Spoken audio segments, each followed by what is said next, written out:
Hello students, welcome back to the channel. So ইয়াৰ আগৰ ভিডিঅ'লৈকে আমি class 10 ম্যাথমেটিক্সৰ অনুশীলনী 3.4 টো শেষ কৰিলো ওকে সো আজি এই ভিডিঅ'টোত আমি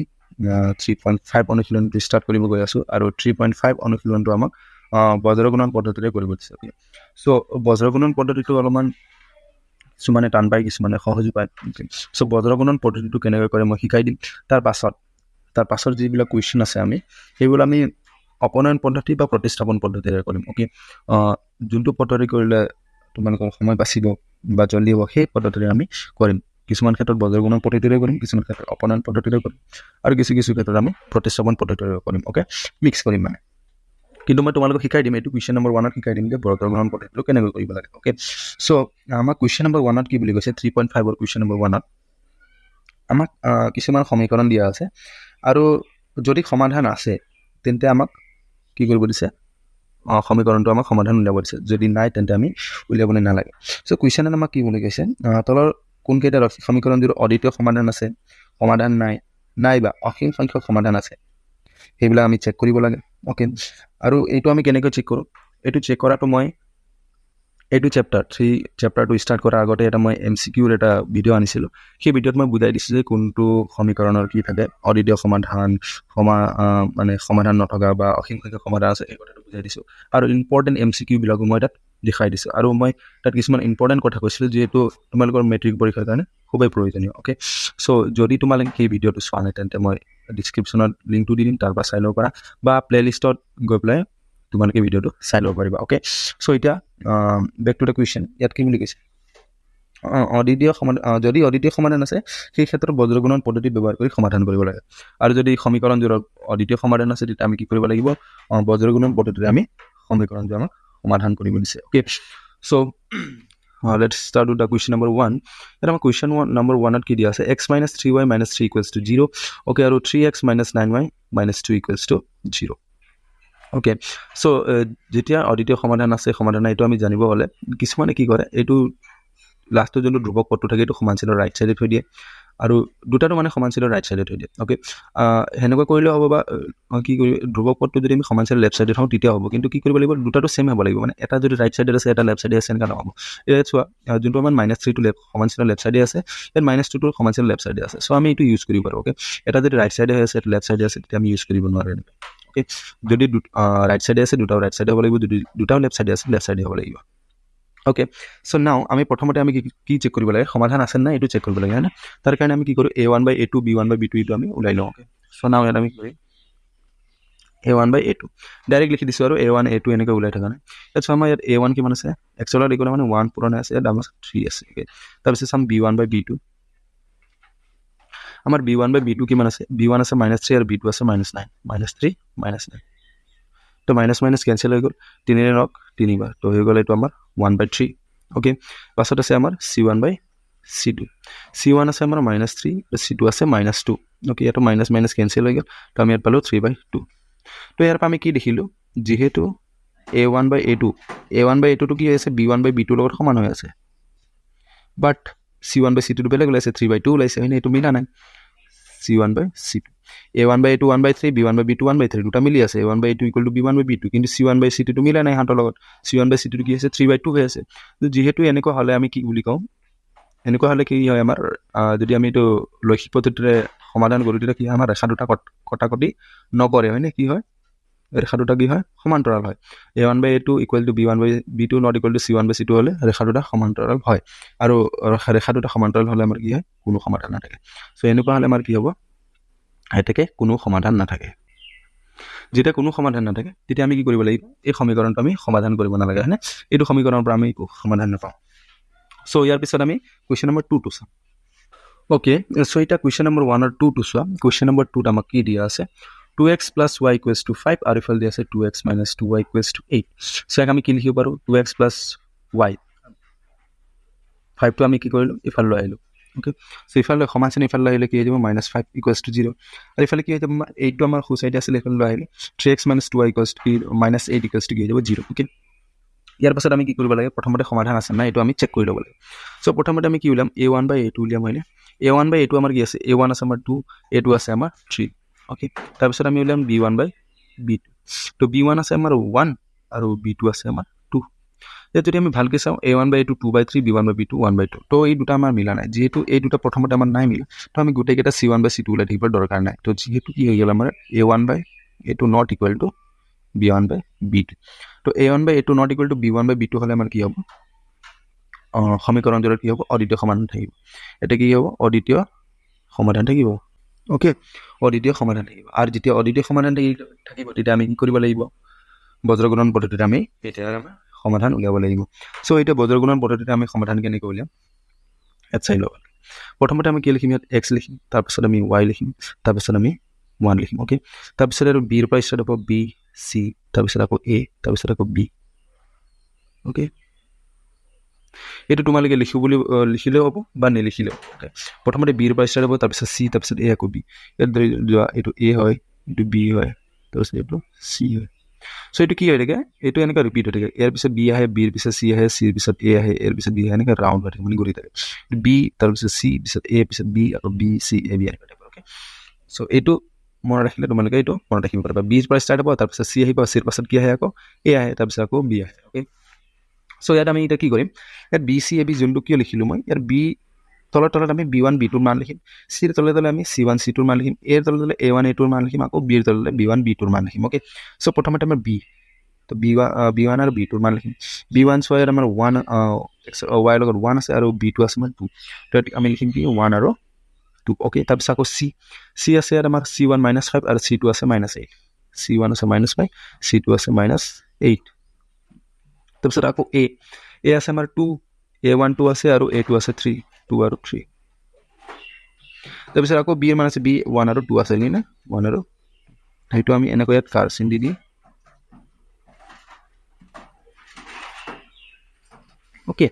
ইয়াৰ পাছত আমি কি কৰিম ইয়াৰ পাছত আমি কৰিম x বাই এইটো x ৰ তলত আমি কি কৰিম এইটো আৰু এইটো পূৰণ কৰিম 8 * 8 -8 হয় প্লাছ মাইনাছ আকৌ মাইনাছ তাৰপিছত 5 * 2 = 10 -10 ওকে এইটো মাইনাছ থাকিব তাৰপিছত আমি কি হৈছে 5 * 2 = 10 হৈছে -10 হৈছে নে কিন্তু -10 লিখিছো ইকুৱেলছ টু y বাই আকৌ এইটো আৰু এইটো পূৰণ কৰিম 5 * 3 = 15 -15 মাইনাছ কৰিম তাৰপিছত এইটো কি হৈ আছে 8 * 2 = 16 তো -16 হ'ব হয় না 8 * 2 যেটো এইটো মাইনাছত আছে মাইনাছ প্লাছ -16 ইকুৱেলছ টু আকৌ একৰ তলত আমি কি কৰিম এইটো আৰু এইটো পূৰণ কৰিম 2 * 2 = 4 -3 * 3 ওকে সো এতিয়া আমি ইয়াৰ পৰা কি পাম এইটো x বাই এইটো -8 to -8 এইটো minus plus 10 equals to same এতিয়া এনেকৈ এইটো -15 to -15 এইটো মাইনাছ প্লাছ 16 ইকুৱেলছ টু 1 4 ৰ পৰা 3 গ'লে সো এইটো আমি কিমান পাই যাম x বাই এইটো 10 ৰ পৰা 8 গ'লে 2 ইফালে পাই যাম y বাই 16 ৰ পৰা 15 গ'লে 1 ইফালে পাই যাম 1/1 ওকে সো ইয়াৰ পৰা আমি কিমান পালো x/2 = y/1 = 1/1 এতিয়া আমি কি কৰিম যেতিয়া আমি x ৰ মান ল'ম তো আমি x ৰ ভাগটো লৈ ল'ম x/2 = আৰু লাষ্টৰ ভাগটো লৈ ল'ম 1/1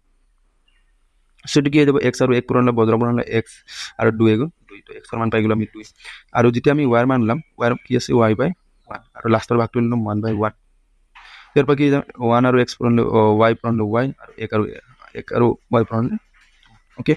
সো ইয়াৰ পৰা আমি কিমান পাই গ'লো x আৰু y ৰ মান কিমান পালো x ৰ মান 2 পালো আৰু y ৰ মান আমি কিমান পালো 1 পালো ওকে সো এইটো হ'ব আমাৰ কুৱেশ্যন নম্বৰ 2 ৰ সলিউশন ইয়াৰ পিছত চাওঁ আমি কুৱেশ্যন নম্বৰ 3 সো আমাক 3 নম্বৰত কি দিয়া আছে সমীকৰণটো 3x - 5y = 20 আৰু যেটো আমি কি কৰিলো -22 ফালিলে -20 হৈ গ'ল ওকে আৰু আমাক দিয়া আছে 6x - 10y = 40 6x - 10y আৰু 42 ফালিলে -40 = 0 ওকে ইয়াত যদি আমি ভালকৈ চাওঁ 2 নম্বৰ সমীকৰণটো এইটো 2 এৰে সকলোৰে কি আছে কমন আহি আছে হয়নে 2 যদি আমি ইয়াৰ পৰা কমন লওঁ কিমান থাকি যাব ইয়াত আমাৰ 2 3 * 3x মাইনাস ইয়াৰ পৰা যদি 2 কমন লওঁ 5 থাকি যাব আৰু ইয়াৰ পৰা যদি 2 কমন লওঁ 2 * 4 এটা 0 আছে 20 = 0 তো এইটো 2 দি ফালে পূৰণ আছে ইফালে গ'লে হৰণ হৈ যাব 3x - 5 - 20 5y 5y = 0/2 এইটো কিমান হৈ যাব 0 হৈ যাব 3x - 5y - 20 = 0 সো এটা চোৱা কি হৈ আছে আমাৰ সমীকৰণ 1 আৰু সমীকৰণ 2 টো আমাৰ কি হয় সেম টু সেম হয় আৰু যেতিয়া সমীকৰণ 1 আৰু সমীকৰণ 2 টো সেম টু সেম হয় তেতিয়া কি হ'ব আমাৰ সমীকৰণ 2ত অসীম সংখ্যক সমাধান থাকিব আৰু অসীম সংখ্যক সমাধান থাকিলে এইটো আমি কি কৰিব লাগে মানে সমীকৰণটো আমি সমাধান কৰিব নালাগে ওকে সো এটো আমি কি লিখিব পাৰো যেহেতু সমীকৰণ 1 আৰু সমীকৰণ 2 টো একেই সো কি হ'ব সমীকৰণ দুৰ অসীম সংখ্যক সমাধান থাকিব বা আমি a1 a2 b1 b2 c1 c2 উলাই লব পাৰো যদি সোৱা a1 by a2 কিমান হ'ব a1 আমাৰ আছে 3 b1 আছে আমাৰ 3 তো কিমান দিব 3 ৰ ঠিক একবাৰ হেনে তো এটো হৈ যাব 1 by 1 ওকে ইয়াৰ পাছত যদি চাও আমি b1 by b2 b1 আছে আমাৰ -10 সৰি b1 আছে -5 b2 আছে -5 তো minus minus cancel 5 5 cancel to 1 by 1 এটো মিলি আছে তো সাকো c1 by c2 c1 যদি আমি চাও -20 c2 আছে আমাৰ -20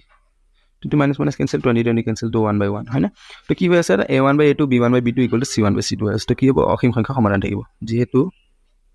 a1 by a2 equals to b1 by b2 equals to c1 by c2 এটাকে কি হ'ব সমীকৰণ জোৰৰ অসীম সংখ্যক সমাধান থাকিব ওকে সো যেহেতু সমীকৰণ জোৰৰ অসীম কি হ'ব a1 by a2 b1 by b2 c1 by c2 এই সমীকৰণ জোৰৰ অসীম সংখ্যক সমাধান থাকিব আৰু অসীম সংখ্যক সমাধান থাকিলে আমি এটো বজ্ৰ গুণন পদ্ধতিৰে আমি সমাধান কৰিব নালাগে ওকে ইয়াৰ পিছত আমি কোৱেশ্চন নম্বৰ 4 টো চাম কোৱেশ্চন নম্বৰ 4 ৰ আমাক সো আমাক কি কৈছে সো আমাক কোৱেশ্চন নম্বৰ 4 কি দিছে এক নম্বৰ সমীকৰণটো দিছে x - 3y - 7 = 0 দুই নম্বৰ দিয়া আছে আমাক 3x - 3y - 15 = 0 ইয়াৰ পৰা যদি আমি ভালকৈ চাও 3 কমন আহি আছে 3 কমন লৈ ল এটা আমাৰ কৰিবলৈ অংকটো কৰিব সহজ হ'ব 3 টো কমন লৈ x থাকি যাব ইয়াত থাকি যাব আমাৰ -y ইয়াত থাকি যাব 3 5 থাকি যাব ওকে সো 3 টো যদি আমি ইফালে পূৰণ আছে ইফালে গলে হৰণ 0 তলৈ গুচি যাব তো 0 হৈ যাব তো x - y - 5 = কিমান থাকিব আমি 0 এটো আমি 2 নম্বৰ বুলি লৈ লওঁ এটো আমি 1 নম্বৰ বুলি লৈ লওঁ এটো নললেও বাৰু একো নাই সো প্ৰথম সমীকৰণটো হৈ গল আমাৰ x - 3y - 7 = 0 দ্বিতীয় সমীকৰণটো হৈ গল আমাৰ x - y - 5 = 0 ইয়াৰ পৰা আমি a1 a2 লৈ লওঁ a1 আছে আমাৰ 3 সৰি a1 আছে আমাৰ 1 b1 আছে আমাৰ 1 তো এটো 1 by 1 বা 1 ইয়াৰ পিছত আমি b1 b2 b1 আছে আমাৰ -3 b2 আছে আমাৰ -1 তো মাইনাস মাইনাস ক্যান্সেল তো পাইছো আমি 3 by 1 তো কি হৈছে a1 by a2 not equals to b1 by b2 are c1 c2 লা থাকিব না লাগে equals to b1 by b2 okay a1 by a2 not equal to b1 by b2 এটা কি হ'ব যেটা a1 by a2 not equal to b1 by b2 হয় এটা আমাৰ কি অদ্বিতীয় সমাধান থাকিব হয় না এটাকে অদ্বিতীয় সমাধান থাকিব এটা আমাৰ কি হ'ব এটাকে অদ্বিতীয় সমাধান থাকিব আৰু অদ্বিতীয় সমাধান থাকিলে আমি কি কৰিম সমীকৰণটোৰ সমাধান কৰিম ওকে সো এটা আমি কি কৰিম আমি কি কৰিব লাগিব বুলি কৈছিল মই x বুলি লিখি লব লাগে তাৰ পিছত আহিব y তাৰ পিছত আহিব আমাৰ 1 ওকে তো ইফালে ইয়াৰ পৰা b হ'ব ইয়াৰ হ'ব c তাৰ পিছত a তাৰ পিছত আকৌ b আমি লিখি লম ওকে b ভিতৰত দিলে b1 b2 ৰ মান ওকে এটা সো b1 b2 ৰ মান আমাৰ কি হ'ব ইয়াত a1 হৈ যাব আমাৰ 1 a2 হৈ যাব 1 b1 হৈ যাব -3 b2 হৈ যাব -1 c1 হৈ যাব -7 আৰু c2 হৈ যাব -5 ওকে সো মই তাৰ তলতে লিখি দিম তোমালোকে চাই পেলাই লিখি লবা যেহেতু মোৰ পেজটো বেলেগ আহিছে সো বাৰে বাৰে উল্টি থাকিব লাগিব হয় সো b1 হ'ব আমাৰ -3 b2 হ'ব আমাৰ -1 c1 হৈ যাব আমাৰ -7 c2 হৈ যাব আমাৰ -5 a1 হৈ যাব 1 আৰু a2 হ'ব আমাৰ 1 তাৰ পাছত আকৌ b1 হৈ যাব আমাৰ -3 b2 হৈ যাব -1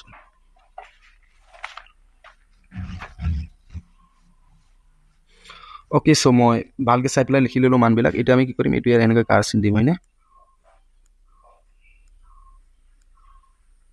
ওকে ইয়াৰ পিছত আমি কি কৰো x বাই হয়নে x ৰ তলত এটো কি কৰিম এটো আৰু এটো পূৰণ কৰিম 5 3 গুণ 15 মাইনাস মাইনাস প্লাস 15 মাইনাস এটা 1 7 গুণ 7 minus minus plus 7 equals to y বাই 7 1 গুণ 7 প্লাস এ মাইনাস এ মাইনাস এটো মাইনাস আছে প্লাস আছে তো মাইনাস মাইনাস চিন দিব লাগে 5 1 গুণ 5 তো মাইনাস 5 এটো মাইনাস প্লাস এ মাইনাস হবে মাইনাস 5 ইকুয়ালস টু আকৌ 1 ৰ তলত কি হ'ব 1 আৰু 1 পূৰণলে 1 আৰু মাইনাস আছে প্লাস এ মাইনাস মাইনাস মাইনাস আকৌ 1 3 গুণ 3 তো মাইনাস 3 ইনা প্লাস এ মাইনাস মাইনাস ইয়াৰ পাছত আমাৰ কিমান হ'ব x বাই 15 পৰা 7 গলে আমাৰ থাকি যাব 8 হেনে ইফালে y বাই ইমান কি যাব -7